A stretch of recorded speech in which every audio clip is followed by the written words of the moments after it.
Aku pernah lagi ditanya orang nomor telepon, aku kayak males, aku kesalahin aja terus dia telepon, nyambung nggak? Wah. Ketahuan. Tolong jangan nanya aneh-aneh sama Laura Basuki. Mohon perhatian. Eits, sebelum nonton, subscribe dan nyalain loncengnya. Biar makin asik. Selamat nonton. Hai Sobat 21. Kami adalah cast dari film Sleep Call. Ada saya Laura Basuki. Ada saya Benny Diktus Siregar. Ada saya Rachel Fenya. Dan saya Danang Suryanegoro. Ikutin terus interview kita. Sampai habis. Sampai habis. Mungkin dari genrenya dulu ya, genrenya itu suspense thriller. Sebenarnya seperti judulnya Sleep Call yang menceritakan sleep call itu sendiri. Jadi awal ide ceritanya sebenarnya Mas Fajar ngobrol sama anaknya, Sofi. Kenapa dia bangun siang hari ini gitu. Terus anaknya cerita semalam dia sleep call. Dan akhirnya Mas Fajar nyuruh Sofi untuk nulis cerita pendek tentang sleep call ini. Dan dikembangkan sama Mas Fajar dan Monji penulis kita. Kira-kira kalau dibawa ke genre thriller ini akan menarik gitu. Oke, kalau ditanya porsi thrillernya seberapa besar, sebenarnya ini campuran antara thriller dan drama juga sih.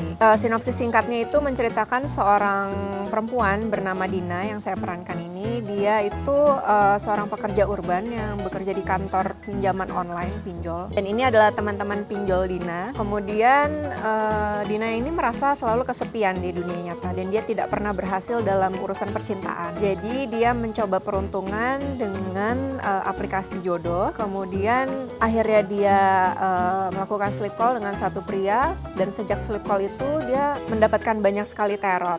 Paling kalau spill, tadi kan ada spill ya. Kalau spill ini akan nunjukin satu sisi gelap sebuah fenomena sih. Di balik satu fenomena itu akan perlihatkan dengan jelas ya. Agak suka karena kayak jadi ribet aja nggak sih, kayak handphonenya taruh mana, apa pakai tripod kan ribet ya. Ntar tiba-tiba hey guys, kalau pakai tripod. Iya kan. Hey guys. Kalau aku justru sebenarnya istilah sleep call itu baru tahu sejak main film ini, ada istilahnya. Tapi itu aku lakukan dulu waktu zaman SMA, kuliah.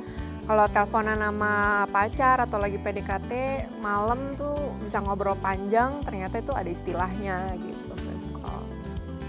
Kalau aku harus terpaksa suka sih sebenarnya. Kalau nggak diputusin. Nah itu dia berbahaya juga itu. Jadi sleep call itu kan sampai tidur ya. Hal yang membingungkan adalah ini kalau aku kan telepon tuh ya udah ini ngomongin ini habis kelar. Kalau ini kan nggak ada kelarnya gitu sampai tidur gitu. Kalau belum tidur belum dimatiin gitu. Atau kalau kita mau matiin ya kita sendiri yang mati kayaknya.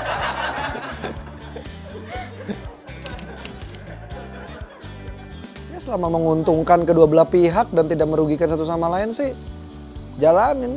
Asal ada pundi-pundi. Ngeri nggak sih?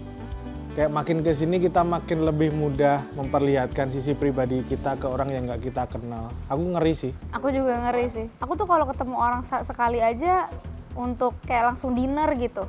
Misalnya, aku juga itu aja ngeri apalagi di sosmed. Harus ada, kan kalau di sosmed, kalau kayak dating apps kan susah ya background check-nya. Apa Iya. gampang sih? Kan kalau Instagram kan kelihatan tuh foto-fotonya gitu. Tapi biasanya kan Di-tag sama orang-orang kalau siapa. ke dating app kan langsung to the point ya. Maunya apa, berteman atau MLM? Nggak ada. Hah? Nggak Oh, ada. sorry. Terus terang takut ya mungkin untuk main dating apps aja nggak pernah gitu. Cuman aku nggak bisa menjudge juga orang-orang yang melakukan itu banyak yang berhasil juga gitu. Dan kadang-kadang memang tuntutan lingkungan juga, mungkin dari orang tua, teman yang selalu ngeledekin kok nggak pernah punya pacar gitu. Akhirnya dia untuk menambah percaya diri dia butuh jasa untuk menemani dia datang-datang ke acara gitu. Jadi ya selama kita hati-hati sih aku rasa harusnya nggak apa-apa ya. Solusi cepat juga ya Kak ya? Betul. Oh kalau aku justru dari awal ya supaya kenal benar, tahu cocok apa enggak gitu, aku ngobrol panjang dulu biasanya di awal. Justru nanti kalau udah mulai pacaran, bahkan sampai nikah itu makin berkurang durasinya karena udah tahu semua gitu. Udah hafal ya Kak? Udah hafal. Iya. Sama sih, paling kalau telepon ya berarti minta nomor teleponnya 2 hari atau sehari kali ya. Itu baru minta nomor telepon. Kalau aku secepatnya sih. Jadi kalau bisa minta nomor, dikasih langsung ku telepon di situ, dia depan-depan itu aku telepon. Enggak dong, kan bisa ngobrol langsung. Iya, takut salah Oh, nomor. takut salah. Sering dibohongin saya. Iya. Aku pernah lagi ditanya orang nomor telepon, aku kayak males, aku kesalahin aja terus dia telepon, nyambung nggak? Wah. Ketahuan. Aku sih sekarang bilangnya kalau aku pribadi nggak mungkin, tapi banyak temenku yang kayak gitu. Nggak pernah ketemu aslinya bisa pacaran udah 2 tahun.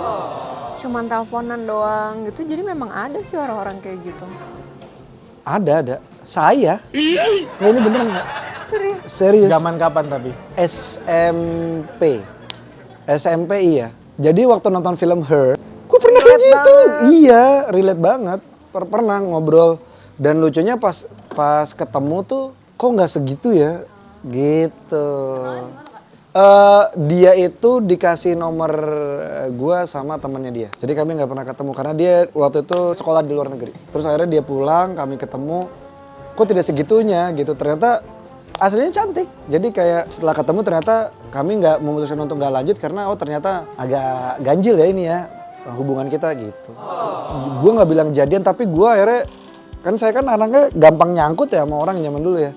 Jadi begitu satu ya udah dia aja gitu. Padahal itu suara doang gitu. Aku sih nggak bisa bilang nggak mungkin terjadi di aku, tapi selama ini sih nggak pernah.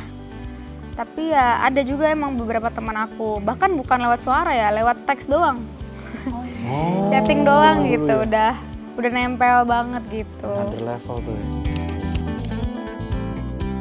Sleep Call ini sebuah peran yang aku belum pernah mainin sebelumnya dan aku sangat tertarik untuk terlibat di dalamnya karena aku bisa akhirnya ngerasain perasaan-perasaan baru lagi gitu.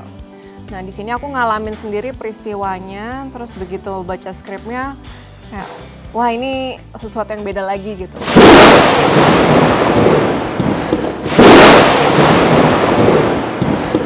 Tolong jangan nanya aneh-aneh sama Laura Basuki. Iya, jadi memang Sleep Call ini challenge-nya banyak. Ini karakternya cukup rumit dan kompleks gitu, bisa dibilang salah satu karakter paling sulit yang pernah aku mainkan. Tapi untungnya skripnya solid, kemudian teman-teman cast dan krunya juga solid, jadinya yang berat ini bisa dilewati dengan bahagia gitu. Actionnya nggak ada sebenarnya, lebih ke suspense itu, yang dimana banyak hal-hal yang aku belum pernah rasain dan alamin dalam kehidupan. Jadi itu yang menarik yang bisa aku temukan di film ini, gimana rasanya ketakutan yang bermacam-macam gitu. Kalau di film horor kan kita ketakutan dengan setan, nah ini banyak ketakutan-ketakutan lainnya. Senyum, senyum, senyum, senyum.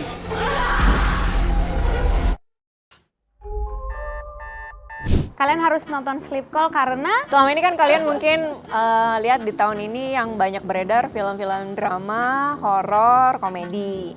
Nah ini sebuah suguhan yang fresh dan sayang banget kalau nggak ditonton di layar besar gitu karena experience-nya akan beda. Dan kalian akan bawa pulang, bukan merchandise, bukan, tapi akan bawa pulang sesuatu dari film ini. Dan ini film yang dekat dengan kita sih sebenarnya, beneran peristiwanya, perasaannya itu dekat banget dengan kita tapi dibuat dengan sangat fresh, dengan nuansa yang berbeda. saksikan Sleep Call tanggal 7 September di Cinema 21. Asingkan videonya?